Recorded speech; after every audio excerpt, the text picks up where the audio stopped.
mandate, you said, and I quote, "This decision was made after very careful consideration, including the important concerns some have raised about religious liberty. I believe the proposal strikes the appropriate balance between respecting religious freedom and increasing access to important preventive services."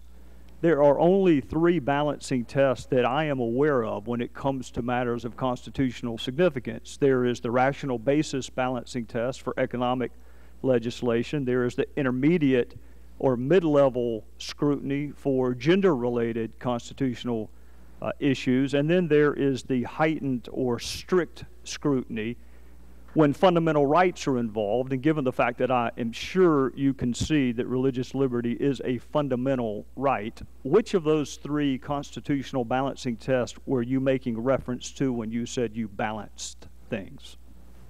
Congressman, I'm not a lawyer, and I don't pretend to understand the nuances of the constitutional balancing tests. But you would agree it's you're talking about the preventive services. You would agree it's a legal issue, right? I mean, we're going to wind up in this. Last time I was at the Supreme Court, I think you and I were there the same day during the oral argument.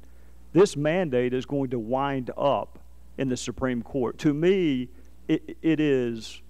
We can talk about the politics all we want to. I want to talk about the law. I want to talk about balancing religious liberty with whatever else you think it's appropriate to balance it with, because you used the word balance. Which of those 3 tests is the appropriate test for us to use when considering religious liberty? Again, Congressman, I am not going to wade into constitutional law. I'm talking about the fact that we are implementing the law that was passed by the Congress, signed by the President, which directed our department to develop a package of preventive health services for women. We have done just that with the advice of the Institute of Medicine and promulgated that rule. Do you agree with me that government cannot force certain religious beliefs on its citizens? Yes, sir. And why can they not do that? Why can government not force religious beliefs? What's the basis of that? The separation of church and state. Well, the Constitution, right? The First Amendment. Can government decide which religious beliefs are acceptable and not acceptable? No, sir. And why can they not do that? It's part of our Constitution. It's a legal analysis. I mean, for me, this is not a political analysis. It is a legal analysis. So, before this rule was promulgated, did you read any of the Supreme Court cases on religious liberty? I did not. You would agree with me that our society has a compelling interest, not just an important interest, a compelling interest in having an educated citizenry, right? Yes, sir.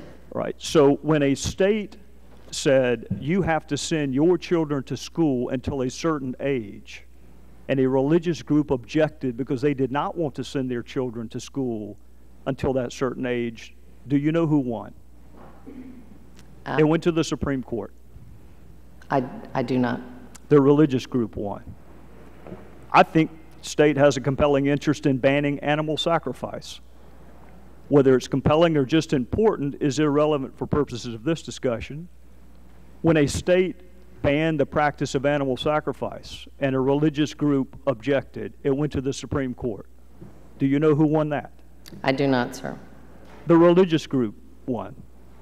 I think the state has an important interest in having license tags on automobiles so law enforcement can know who they're dealing with. When a religious group objected to having a certain license tag on their cars, it went to the Supreme Court. Do you know who won? I do not. The religious group won. And most recently, I happen to think government has a compelling interest in avoiding gender discrimination. But this administration took to the Supreme Court a case, Hosanna Tabor, where a religious group wanted to decide who its teachers were, even if it meant gender discrimination. It was a 9-0 opinion in favor of religious liberty. So when you say you balance things, can you understand why I might be seeking a constitutional balancing instead of any other kind?